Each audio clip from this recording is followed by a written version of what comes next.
Nosotros estamos estudiando el libro de Génesis, estudiamos todo el capítulo 1 del Génesis y siempre repetimos cosas porque repitiéndose es como las cosas uno se la graban y verdaderamente. ¿Recuerdan lo que dijimos? Gran error de la gente que no entiende la Biblia. Recuérdense que dijimos que la Biblia no es un libro de ¿qué? ¿Se recuerdan?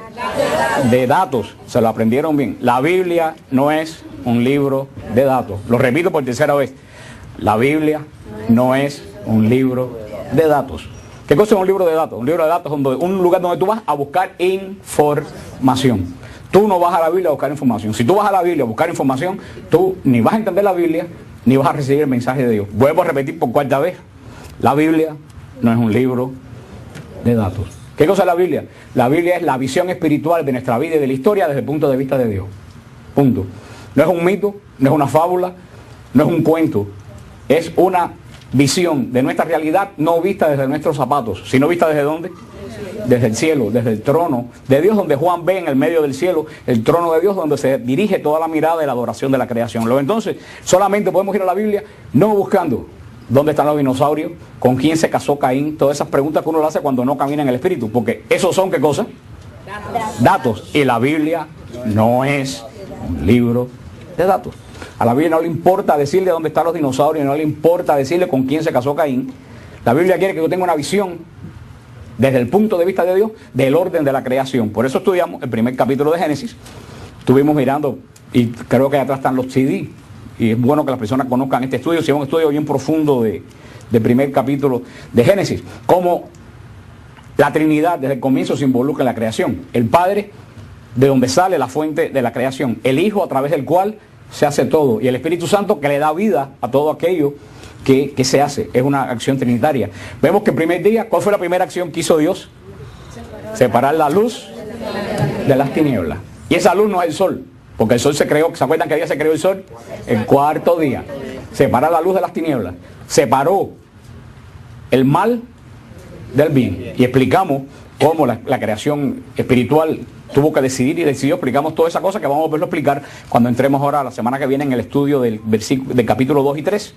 Vamos, cómo Dios crea esta creación espiritual y escoge, una parte escoge el mal, se separa el mal del bien, el Señor separa la luz de la oscuridad. La luz nos lo dice el primer capítulo del Evangelio de San Juan. La luz es Cristo. Y San Juan nos da en el primer capítulo, que también comienza igual que el Génesis, en el comienzo nos da la razón. La luz nunca puede ser vencida por las tinieblas.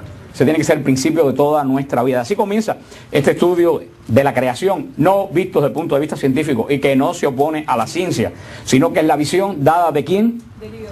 De Dios. Vemos cómo Dios prepara esta creación como alguien que hace una casa. Primero mide el espacio, después hace la casa y después la va amueblando. Por eso vemos cómo va creando todo a partir de qué surge todo lo creado del agua. Del agua surge la vida. Todo tiene conexión con el Nuevo Testamento. Nosotros, ¿dónde recibimos la vida? En las aguas del bautismo. Toda la vida nace en el agua. Cómo el Señor va amueblando su casa a partir del agua por los anfibios hasta todas las plantas. Cómo el Señor crea a las bestias y el hombre. ¿Qué día? El sexto día. Cómo Dios crea a las bestias y el hombre el mismo día. Pero se recuerdan lo que hablamos la semana pasada. El hombre está creado más que para el sexto día. El sexto día, ¿qué cosa es el sexto día? Día de trabajo. Ahí están creadas las bestias y el hombre. Nosotros vamos más allá. Nosotros no estamos creados para el sexto día. Nosotros estamos creados para aquel día. ¿Para qué día? Para el séptimo día. El hombre se crea para el séptimo día. ¿Para qué se crea el hombre? Para adorar. El séptimo día es el día de la adoración. El hombre no está creado para trabajar como un animal todos los días de la semana. El hombre está creado para trabajar y para adorar. El hombre es el único ser de toda la creación que tiene capacidad de reconocer a Dios y de adorar a Dios. Por eso, en el sexto día, cuando Dios crea las bestias y el hombre que todos estamos trabajando, Dios le da una bendición especial al hombre. Sean fecundos y llenen la tierra. Esa es la gran bendición, la fecundidad. Por eso, mucha gente, después vamos a ver cuando veamos el capítulo 2, mucha gente piensa que el pecado de Adán y Eva fue el sexo. Nada que ver con eso. El sexo es bendecido por Dios dentro del orden de Dios, porque se lo dice: fecunden la tierra, o sea, engendren hijos. Y como esa es la primera orden que le da el Señor al hombre, engendra hijos, crea la tierra, el demonio ya sabe desde el primer comienzo que tiene que atentar contra algo. ¿Contra qué? Contra la vida y contra la familia. Porque toda la creación de adoradores nace ¿de qué? De una familia. En la familia es donde se da la adoración. Y por eso el demonio, créanme hermano, una familia donde no se adore a Dios, esa familia el domingo en la iglesia no va a adorar a Dios. Una familia donde los hijos no vean a los padres orar, esos hijos nunca van a orar. Y pasará como una vez pasó una muchachita que estaba llorando cuando yo en otra parroquia que nosotros íbamos, y la muchachita le dije, ¿qué te pasa que estás llorando? Y dice, ora por mis papás porque ellos me traen, me dejan en la puerta de la iglesia y se van y me recogen después.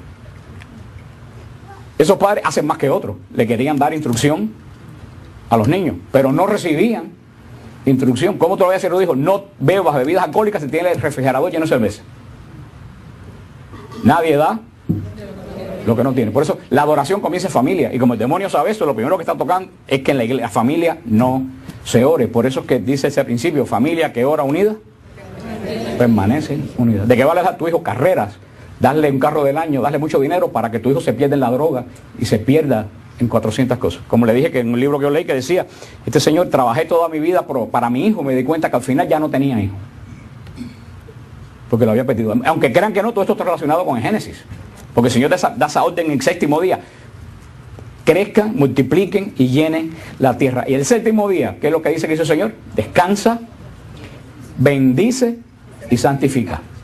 Dijimos que los judíos, ¿se acuerdan qué le pasó a los judíos? Los judíos se desenfocaron. ¿Se recuerdan que hablamos de eso? La ley se la dio el Señor, ¿para qué? Para llevarlos a quién? A Dios. Sin embargo, los judíos, ¿cuál era la meta de la ley? El final de la ley.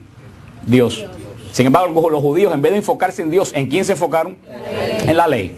Y ahí fue donde se desenfocó todo. Perdieron el objetivo. Seguían la línea, pero no tenían final. Como todo esto nos enredaron, el Señor el sábado dice que descansa, pero dice que santifica y bendice. Y bendice. Ellos se olvidaron de la santificación y la bendición y se enfocaron en ¿qué cosa? En el descanso. Y el descanso no es para... el descanso es simplemente que Dios está diciendo que Él terminó de crear. En el sexto día, cuando crea las bestias y crea al hombre, que es el hombre, que es la corona de la creación, Dios termina de crear. De ahí en adelante, ¿quiénes tienen que seguir creando? Nosotros. Dios termina su obra en el sexto día y nos las entrega a nosotros. De ahí en adelante, lo que sucede en el mundo no es responsabilidad de Dios, es responsabilidad del hombre. Imagínense que ustedes hacen un negocio, trabajan toda la vida en un negocio y tienen un negocio floreciente, un negocio que da dinero, un negocio, tremendo negocio, y se deciden retirarse y se lo entregan al hijo. Y a los 4 meses el negocio quiebra. ¿De quién quebró el negocio? El hijo. ¿Cómo se lo entregó el padre? Floreciente. Eso es lo que pasó. El Señor terminó la creación 7 veces buena y nos las dio. Y la bendijo y la santificó. De ahí en adelante el Señor descansa. Quiere decir, si el Señor descansa, ¿quiénes tienen que trabajar? Nosotros. Tenemos que fructificar lo que el Señor nos dio. Y eso no quiere decir descansó. No quiere decir que tenemos que pasar el séptimo día o el octavo día, como celebramos nosotros el domingo, así, como hacen los judíos. Que para los judíos, el día de descanso se convirtió en el día de más trabajo. A pesar que no hacen nada, trabajan más, porque los que hemos estado en Israel, ¿quiénes de aquí han ido conmigo a Israel? Todos los que han ido a Israel conmigo en las veces anteriores, sabe la angustia para el judío que es el sábado. El judío no puede crear nada el sábado. Tan es así que no puede encender la electricidad, porque el levantar la pestaña esa de la electricidad es crear luz. Entonces ellos tienen que dejar las luces prendidas desde el viernes. No pueden cocinar porque no pueden prender el fogón o la estufa, porque eso es crear calor. No pueden apretar el botón del ascensor, porque eso es crear la llamada del... Entonces el día de ellos, el día de descanso, se convirtió en ¿qué cosa? En un día de triple trabajo. Lo que yo les decía, se desenfocaron de Dios y se enfocaron en ellos mismos. Y se olvidaron que no solo es el día que Dios descansa, porque nosotros tenemos que empezar a trabajar, pero Dios hace 2 obras el sábado. El Shabbat, que no es el día sábado, el Shabbat. ¿Qué hace Dios? Bendice y santifica. Por eso nosotros trabajamos 6 días de la semana, pero no somos animales, no somos bestias para trabajar 7 días. Trabajamos 6 días, pero el séptimo día nosotros dejamos que Dios nos bendiga y nos santifique. ¿Cómo? A través del día de adoración. ¿Y cuál es la adoración única que dejó el Señor? La Eucaristía. El Señor dijo, todos los domingos reúnanse y estudien la Biblia. El Señor, en ningún lugar el Señor dijo eso. Diga, vayan y prediquen ¿hasta dónde? Hasta los confines de la tierra, pero no que prediquen el domingo. El Señor dijo que toquemos pandereta y cantemos el domingo. No. La única orden que el Señor da es: haced esto en memorial mío. La Eucaristía es el único culto de adoración que el Señor deja. Y dice San Pablo, ¿hasta cuándo? Anunciamos tu muerte, proclamamos tu resurrección hasta que vuelvas. Por eso estamos creados para adorar. Y hoy en día también el demonio se ha enfocado en que el hombre deje el día de domingo, el día de la adoración, el séptimo día, si comenzamos por el lunes, y se devuelve el domingo, ¿qué cosa? Un día de trabajo.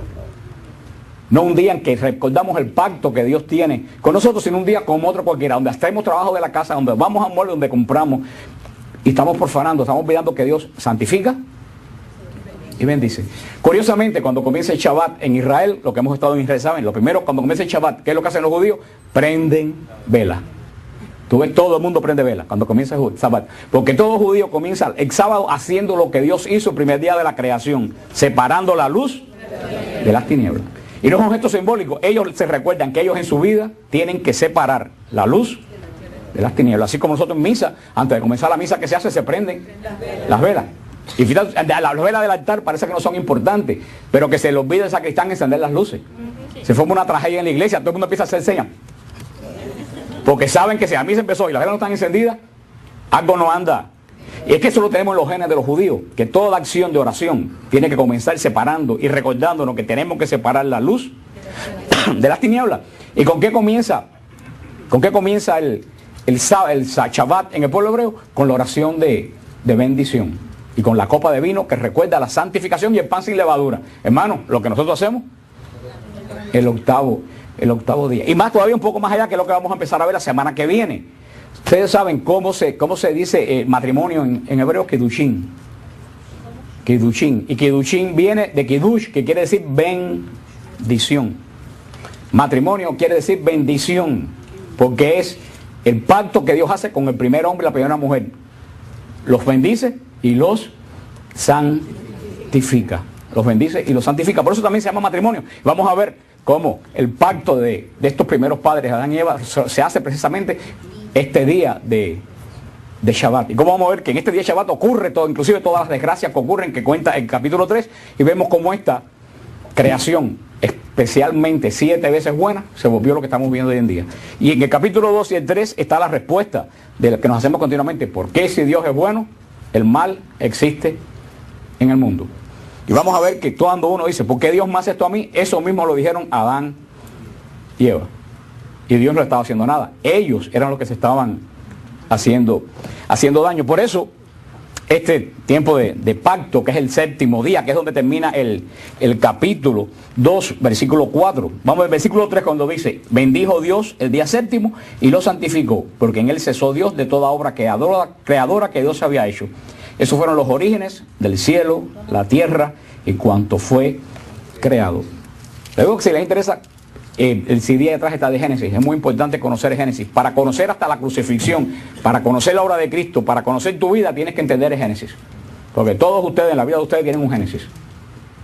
Y todos ustedes tienen un árbol con la fruta prohibida. Todos ustedes tienen un ángel vestido de un ángel, de un demonio disfrazado de ángel. Todos ustedes tienen que decidir en qué hago la voluntad de Dios o hago mi voluntad. Es importante conocer la creación para poder entender el plan de Dios y conocer toda la Biblia. Se va a basar en estos 3 primeros capítulos de Génesis. Por eso son los 3 capítulos que menos se entienden de toda la Biblia. Y por eso que nadie los explica. Y por eso que como hace 10 años aquí no se explicaban, ahora lo estamos explicando. Por eso recuérdense que dijimos, con este capítulo 2 que comienza en adelante, va a ser como un zoom. Eso que la cámara que tú agranda. Hemos visto la creación. Ahora el capítulo 2 en adelante se va a enfocar en esta pareja. Porque lo que Dios hizo 7 veces bueno, se echó a perder. Se echó a perder hasta el día de hoy. Y de ahí viene la obra de Jesús. Comienza, como le expliqué, hay una teoría de los estudiosos, pero a nosotros no nos interesa aquí el estudio hermenéutico de la Biblia. A nosotros nos interesa saber qué Dios me dice a mí a partir de este escrito, porque ustedes de nada les viene a explicarle yo la teoría ya viste, la teoría elohinista, porque ustedes no van a ser teólogos. Así que ustedes más que lo que a ustedes les interesa es saber cómo esto yo en mi vida lo puedo aplicar.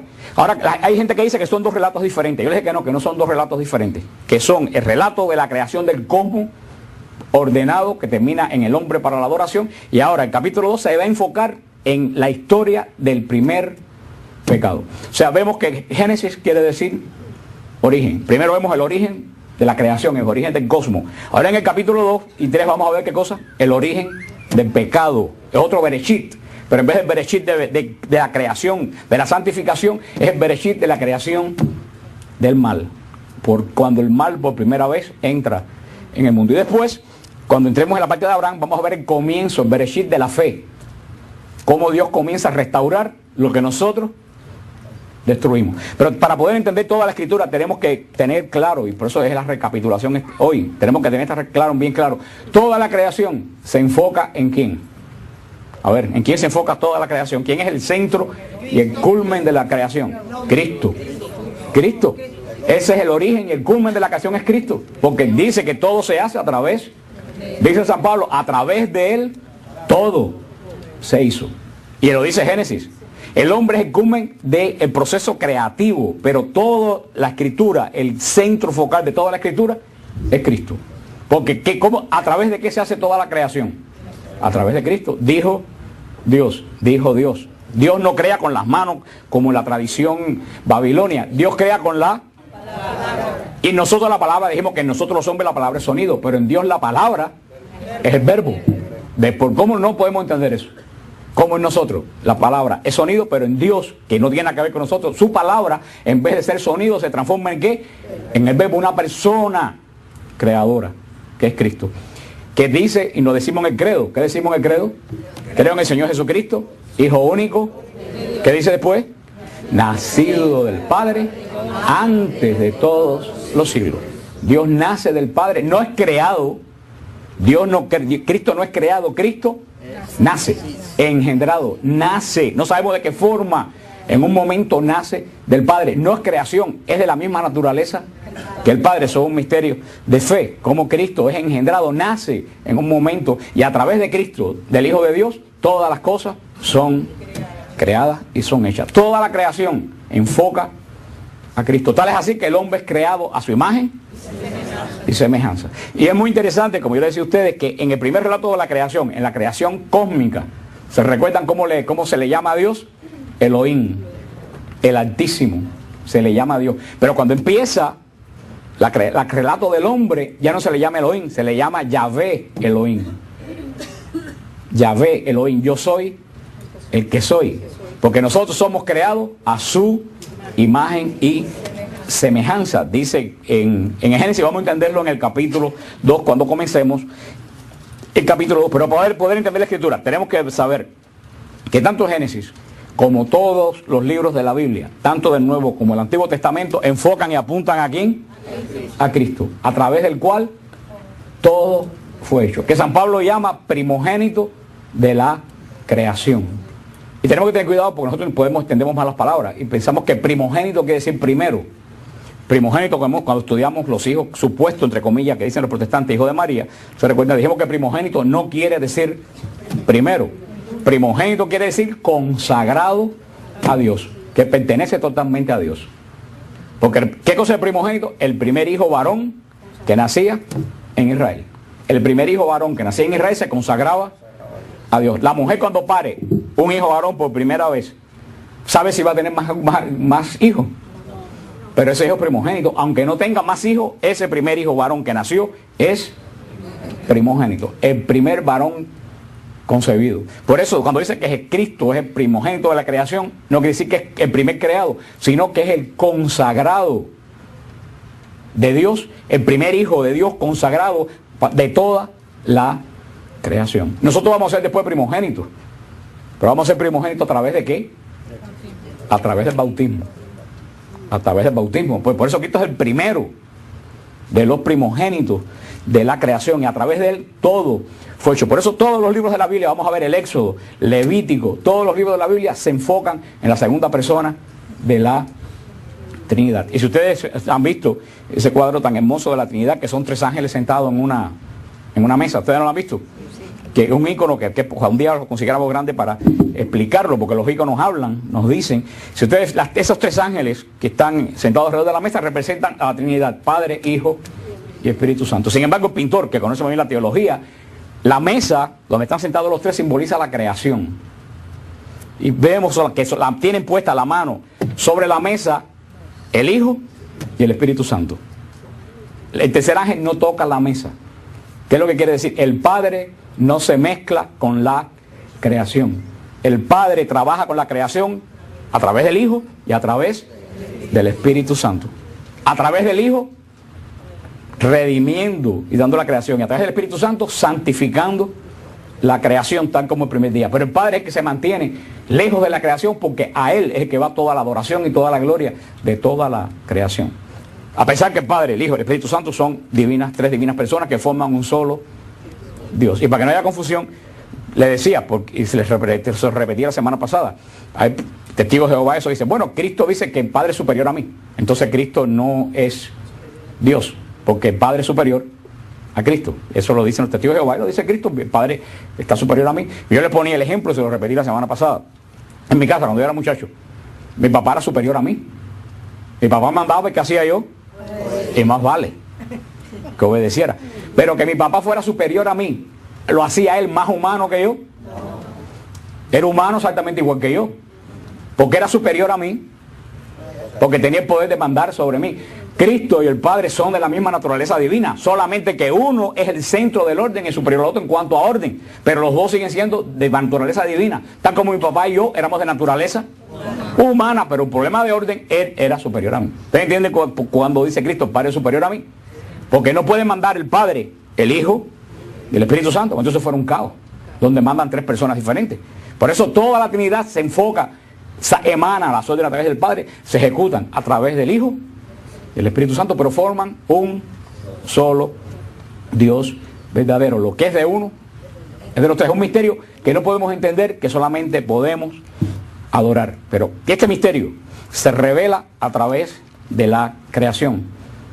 Y ya la semana que viene vamos a entrar directamente, ya sin preámbulo, vamos a entrar directamente al drama del pecado. Vamos a estudiar este ser que estaba ahí en la creación, donde nos habla el profeta Ezequiel quién es y cuál era su función, porque no lo dice el capítulo 2, pero Ezequiel nos lo deja entrever. Y ese mismo ser que actuó con esta pareja así, sigue actuando exactamente igual en tu casa y en tu familia. Porque lo bueno que tiene el caso, ¿se acuerdan? Como el demonio está fuera de qué? Del tiempo, es como que no inventa cosas nuevas, siempre repite las mismas cosas, nada más que cambia el escenario. Y somos tan tontos que seguimos cayendo exactamente igual que la primera, estándolo todo escrito. No sabemos cómo. Y todavía me preguntaba una persona de WTN, ¿nosotros tenemos poder para derrotar al demonio? Me preguntaba esa persona. Y yo le decía, si tú a estas alturas no te has dado cuenta que tenemos poder para derrotar al demonio, tu casa debe ser un desastre.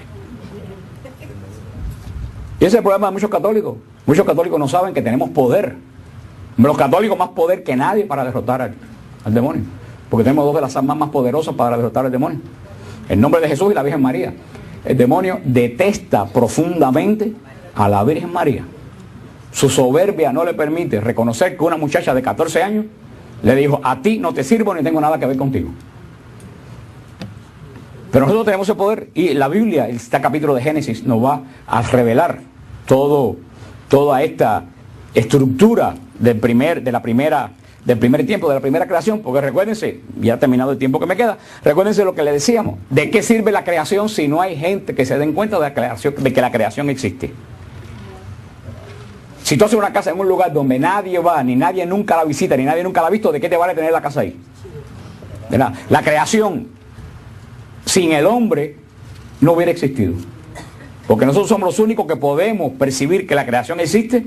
Y no solo podemos percibir, podemos saber que esta creación tiene un origen. Y que este origen está por encima de nosotros. Y adoramos este origen a través de la revelación que Dios ha dado en su palabra. A través del Espíritu Santo. Pero aunque crean que no, todo esto comienza con este estudio de este primer libro de la Biblia, que todo el mundo lo lee tan mal, y un libro tan hermoso y tan profundo, y cómo se le pasa por encima buscando ¿qué cosa? Datos, en vez de decir qué Dios me está diciendo, que la creación tiene un orden, que Él hizo la creación ordenada y buena, y que esa creación ordenada y buena en un momento se desordenó. Y Cristo comenzó el orden de la creación, pero no lo ha terminado. Cristo termina el orden de la creación cuando retorne en gloria. Pero mientras Cristo retorne en gloria, nosotros somos los que tenemos que poner el orden en la creación. Y muchas veces nosotros, en vez de ponernos en el bando de Dios, de la luz, nos ponemos en el bando de la oscuridad. Y después decimos, ¿por qué Dios me hace esto a mí? ¿Cómo que Dios te hace si tú no estás en el bando de Dios? Y eso es lo que termina el Apocalipsis diciendo que comience Génesis. Lo que termina el Apocalipsis es la batalla de las luces contra las tinieblas. Y el vencimiento de las tinieblas por la luz. O sea que toda la Biblia tiene un tremendo contenido que está enlazado una cosa a otra. Lo que pasa es que hay que estudiarla dentro del contexto de la voluntad de Dios y así nosotros la estamos estudiando. Entonces es un resumen de esta primera parte de la Biblia para comenzar ya la semana que viene directamente en el segundo Bereshit. ¿Recuerdan? Bereshit quiere decir en el principio. Vimos en el principio de la creación. Nos hemos quedado que la creación hasta ahora está bendita. ¿Y qué cosa? Santificada. Y es 7 veces buena. Ese es el principio de la creación. Ahora vamos a ver el principio del mal. La semana que viene vamos a ver el principio del mal en la creación. Y después más adelante, cuando terminemos esa parte, que vamos a hacer un poquito larga, porque vamos a estudiar la parte de este ser que desarma la creación, vamos a ver el principio de la restauración de la creación. ¿A través de qué figura? De Abraham. De Abraham. Cómo el pacto con Dios comienza, el primer pacto con Dios comienza, cómo Dios, en vez de olvidarse de nosotros, hace un pacto con nosotros de nuevo. Y los que van a vencer en la luz son esos que están dentro del pacto que Dios va a hacer con Abraham y que lo tenemos nosotros a través de la iglesia. O sea que va a ser un estudio muy interesante, que ojalá que ustedes lo sigan. Pero tienen que escuchar la primera parte de la creación de Génesis. Si no entienden la primera parte de la creación, que fue la clase, hace 2 clases atrás, pues no van a entender bien el hilo del por qué. Porque entramos inclusive tan poco en la teoría de la evolución. Y hablamos de la relación del tiempo con la luz. ¿Se acuerdan? ¿Se acuerdan cómo se comienza? A veces se les olvidó cómo se llama los 10 primeros segundos que la luz se lanzó según la teoría de la evolución, desde los 10 segundos hasta los 45 segundos. ¿Se acuerdan cómo se llama? A mí se lo aprendieron el Planck. Anterior a ese Planck, según la teoría de Einstein, anterior a ese Planck no había tiempo. El tiempo surge en esos 10 segundos, porque dice que los primeros 10 segundos es cuando explota aquello, y de ahí surge el tiempo, pero el tiempo en realidad surge de los primeros 10 segundos a los 45 segundos. Y hasta los mismos científicos dicen, anteriormente a esos 10 segundos, el tiempo no existía, científicamente. Y por eso que nos cuesta tanto trabajo entender a Dios y a los ángeles, porque Dios y los ángeles están fuera de nuestro tiempo. Nos movemos en 2 dimensiones. Y en nosotros no saber cómo se funciona cuando no hay tiempo, hace que nosotros no entendamos la creación. A nosotros nos conviene, como dice, a nosotros nos conviene que no haya tiempo. Vamos a ver, a nosotros nos conviene tener tiempo. Y vamos a ver la semana que viene porque a nosotros nos conviene tener tiempo. Porque a los ángeles, el gran problema de los ángeles fue que no tuvieron tiempo. Están creados fuera del tiempo. Parece una locura, pero ya la gente que han venido a la clase sabe de qué estamos hablando. Nosotros, que es algo muy profundo, que desafortunadamente no se habla en casi ningún lugar. Se habla de muchas boberías, pero no se hablan de esas cosas que de verdad el pueblo de Dios tiene que adentrarse. Nosotros estamos estudiando el libro de Génesis, estudiamos todo el capítulo 1 del Génesis y siempre repetimos cosas porque repitiéndose es como las cosas uno se la graban y verdaderamente. ¿Recuerdan lo que dijimos? Gran error de la gente que no entiende la Biblia. Recuérdense que dijimos que la Biblia no es un libro de ¿qué? ¿Se recuerdan? De datos, se lo aprendieron bien. La Biblia no es un libro de datos. Lo repito por tercera vez. La Biblia no es un libro de datos. ¿Qué cosa es un libro de datos? Un libro de datos es un lugar donde tú vas a buscar información. Tú no vas a la Biblia a buscar información. Si tú vas a la Biblia a buscar información, tú ni vas a entender la Biblia, ni vas a recibir el mensaje de Dios. Vuelvo a repetir por 4ª vez. La Biblia no es un libro de datos. ¿Qué cosa es la Biblia? La Biblia es la visión espiritual de nuestra vida y de la historia desde el punto de vista de Dios. Punto. No es un mito, no es una fábula, no es un cuento. Es una visión de nuestra realidad no vista desde nuestros zapatos, sino vista desde ¿dónde? Desde el cielo, desde el trono de Dios, donde Juan ve en el medio del cielo el trono de Dios, donde se dirige toda la mirada y la adoración de la creación. Luego entonces, solamente podemos ir a la Biblia no buscando dónde están los dinosaurios, con quién se casó Caín, todas esas preguntas que uno le hace cuando no camina en el Espíritu, porque esos son ¿qué cosa? Datos. Y la Biblia no es un libro de datos. A la Biblia no le importa decirle dónde están los dinosaurios, no le importa decirle con quién se casó Caín. La Biblia quiere que yo tenga una visión desde el punto de vista de Dios, del orden de la creación. Por eso estudiamos el primer capítulo de Génesis. Estuvimos mirando, y creo que atrás están los CD, y es bueno que las personas conozcan este estudio, si es un estudio bien profundo del primer capítulo de Génesis, cómo la Trinidad desde el comienzo se involucra en la creación. El Padre, de donde sale la fuente de la creación. El Hijo, a través del cual se hace todo. Y el Espíritu Santo, que le da vida a todo aquello que se hace. Es una acción trinitaria. Vemos que el primer día, ¿cuál fue la primera acción que hizo Dios? Separar la luz de las tinieblas. Y esa luz no es el sol, porque el sol se creó. ¿Se acuerdan que día se creó el sol? El cuarto día. Separar la luz de las tinieblas. Separó el mal del bien. Y explicamos cómo la creación espiritual tuvo que decidir y decidió. Explicamos toda esa cosa que vamos a verlo explicar cuando entremos ahora la semana que viene en el estudio del capítulo 2 y 3. Vamos, cómo Dios crea esta creación espiritual y escoge una parte, escoge el mal, se separa el mal del bien. El Señor separa la luz de la oscuridad. La luz nos lo dice el primer capítulo del Evangelio de San Juan. La luz es Cristo. Y San Juan nos da en el primer capítulo, que también comienza igual que el Génesis, en el comienzo nos da la razón. La luz nunca puede dar instrucción a los niños, pero no recibían instrucción. ¿Cómo todavía se lo dijo? No bebas bebidas alcohólicas si tiene el refrigerador lleno de cerveza.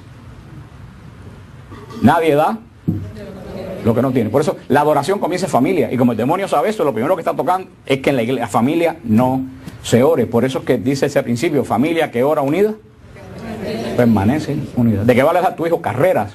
Darle un carro del año, darle mucho dinero para que tu hijo se pierda en la droga y se pierda en 400 cosas. Como le dije que en un libro que yo leí que decía, este señor, trabajé toda mi vida para mi hijo, me di cuenta que al final ya no tenía hijo. Porque lo había perdido. Aunque crean que no, todo esto está relacionado con el Génesis. Porque el Señor da esa orden en el séptimo día. Crezcan, multipliquen y llenen la tierra. Y el séptimo día, ¿qué es lo que dice que hizo el Señor? Descansa, bendice y santifica. Dijimos que los judíos, ¿se acuerdan qué le pasó a los judíos? Los judíos se desenfocaron. ¿Se recuerdan que hablamos de eso? La ley se la dio el Señor, ¿para qué? Para llevarlos a quién? A Dios. Sin embargo, los judíos, ¿cuál era la meta de la ley? El final de la ley. Dios. Sin embargo, los judíos, en vez de enfocarse en Dios, ¿en quién se enfocaron? En la ley. Y ahí fue donde se desenfocó todo. Perdieron el objetivo. Seguían la línea, pero no tenían final. Como todo esto nos enredaron, el Señor el sábado dice que descansa, pero dice que santifica y bendice. Y bendice. Ellos se olvidaron de la santificación y la bendición y se enfocaron en qué cosa? En el descanso. Y el descanso no es para, el descanso es simplemente que Dios está diciendo que Él terminó de crear. En el sexto día, cuando crea las bestias y crea al hombre, que es el hombre, que es la corona de la creación, Dios termina de crear. De ahí en adelante, ¿quiénes tienen que seguir creando? Nosotros. Dios termina su obra en el sexto día y nos las entrega a nosotros. De ahí en adelante, lo que sucede en el mundo no es responsabilidad de Dios, es responsabilidad del hombre. Imagínense que ustedes hacen un negocio, trabajan toda la vida en un negocio y tienen un negocio floreciente, un negocio que da dinero, un negocio, tremendo negocio, y se deciden retirarse y se lo entregan al hijo. Y a los 4 meses el negocio quiebra. ¿De quién quebró el negocio? El hijo. ¿Cómo se lo entregó el padre? Floreciente. Eso es lo que pasó. El Señor terminó la creación 7 veces buena y nos las dio y la bendijo y la santificó. De ahí en adelante el Señor descansa. Quiere decir, si el Señor descansa, ¿quiénes tienen que trabajar? Nosotros. Tenemos que fructificar lo que el Señor nos dio. Y eso no quiere decir descansó. No quiere decir que tenemos que pasar el séptimo día o el octavo día, como celebramos nosotros el domingo, así, como hacen los judíos. Que para los judíos, el día de descanso se convirtió en el día de más trabajo. A pesar que no hacen nada, trabajan más, porque los que hemos estado en Israel, ¿quiénes de aquí han ido conmigo a Israel? Todos los que han ido a Israel conmigo en las veces anteriores, la luz de las tinieblas. ¿Y con qué comienza? ¿Con qué comienza el Shabbat en el pueblo hebreo? Con la oración de bendición. Y con la copa de vino que recuerda la santificación y el pan sin levadura. Hermano, lo que nosotros hacemos, el octavo día. Y más todavía un poco más allá, que es lo que vamos a empezar a ver la semana que viene. Ustedes saben cómo se dice matrimonio en hebreo, Kedushin. Kedushin. Y Kedushin viene de Kedush, que quiere decir bendición. Matrimonio quiere decir bendición, porque es el pacto que Dios hace con el primer hombre y la primera mujer. Los bendice y los santifica. Los bendice y los santifica. Por eso también se llama matrimonio. Vamos a ver cómo el pacto de estos primeros padres, Adán y Eva, se hace precisamente este día de Shabbat. Y cómo vamos a ver que en este día de Shabbat ocurre todo, inclusive todas las desgracias que ocurren, que cuenta el capítulo 3, y vemos cómo esta creación, especialmente 7 veces buena, se volvió lo que estamos viendo hoy en día. Y en el capítulo 2 y el 3 está la respuesta de lo que nos hacemos continuamente. ¿Por qué si Dios es bueno, el mal existe en el mundo? Y vamos a ver que cuando uno dice, ¿por qué Dios me hace esto a mí? Eso mismo lo dijeron Adán y Eva. Y Dios no estaba haciendo nada. Ellos eran los que se estaban haciendo daño. Por eso, este tiempo de pacto, que es el séptimo día, que es donde termina el capítulo 2, versículo 4. Vamos al versículo 3 cuando dice, bendijo Dios el día séptimo y lo santificó, porque en él cesó Dios de toda obra creadora que Dios había hecho. Esos fueron los orígenes del cielo, la tierra y cuanto fue creado. Luego, si les interesa, el CD detrás está de Génesis. Es muy importante conocer Génesis. Para conocer hasta la crucifixión, para conocer la obra de Cristo, para conocer tu vida, tienes que entender Génesis.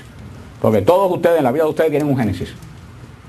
Y todos ustedes tienen un árbol con la fruta prohibida. Todos ustedes tienen un ángel vestido de un ángel, de un demonio disfrazado de ángel.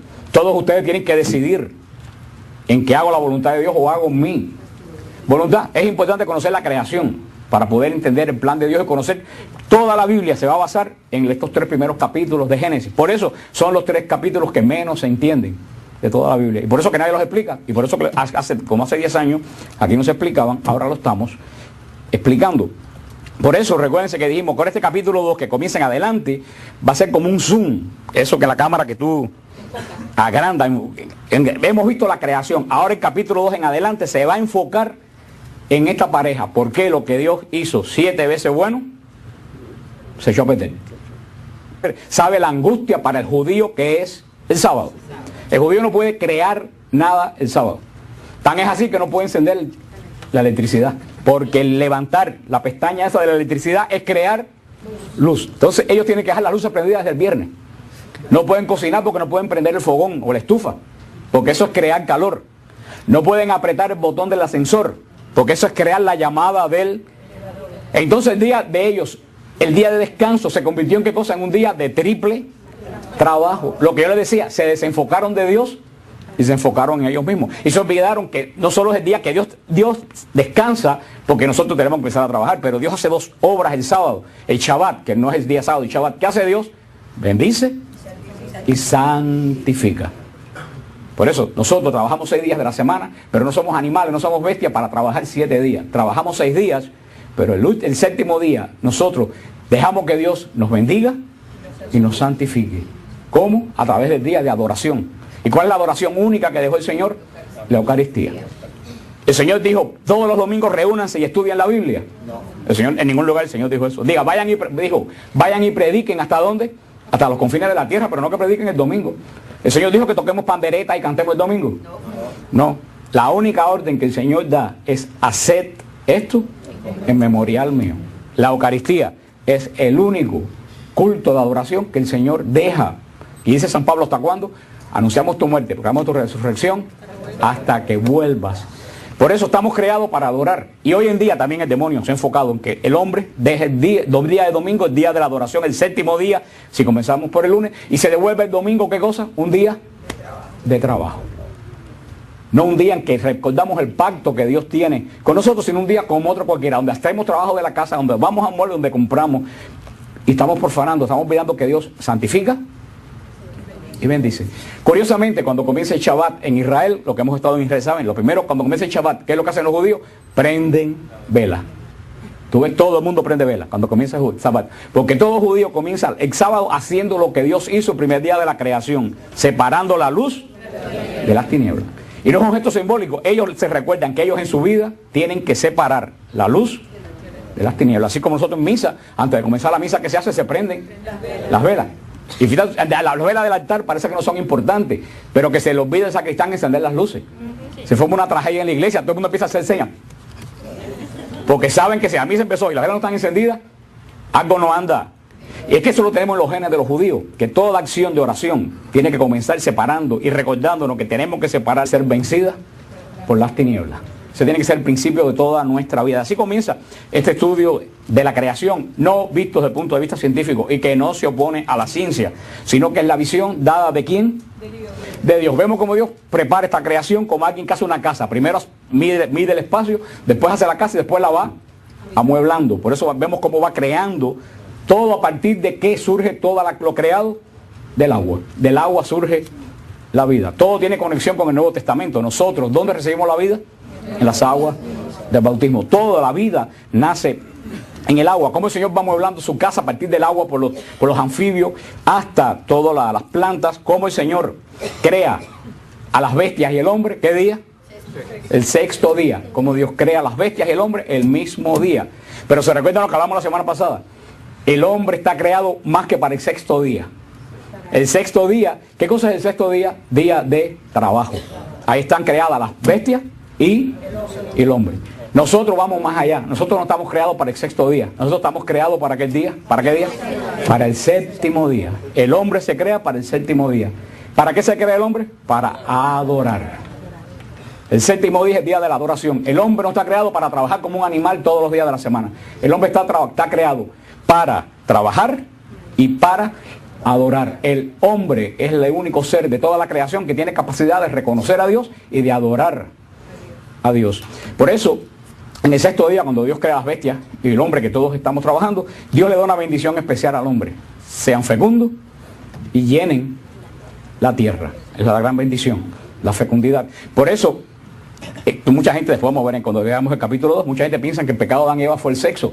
Nada que ver con eso. El sexo es bendecido por Dios dentro del orden de Dios, porque se lo dice: fecunden la tierra, o sea, engendren hijos. Y como esa es la primera orden que le da el Señor al hombre, engendra hijos, crea la tierra. El demonio ya sabe desde el primer comienzo que tiene que atentar contra algo. ¿Contra qué? Contra la vida y contra la familia. Porque toda la creación de adoradores nace ¿de qué? De una familia. En la familia es donde se da la adoración. Y por eso el demonio, créanme hermano, una familia donde no se adore a Dios, esa familia el domingo en la iglesia no va a adorar a Dios.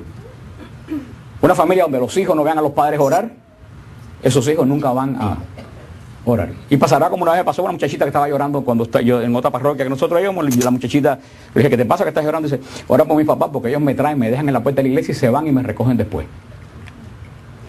Esos padres hacen más que otros, le querían dar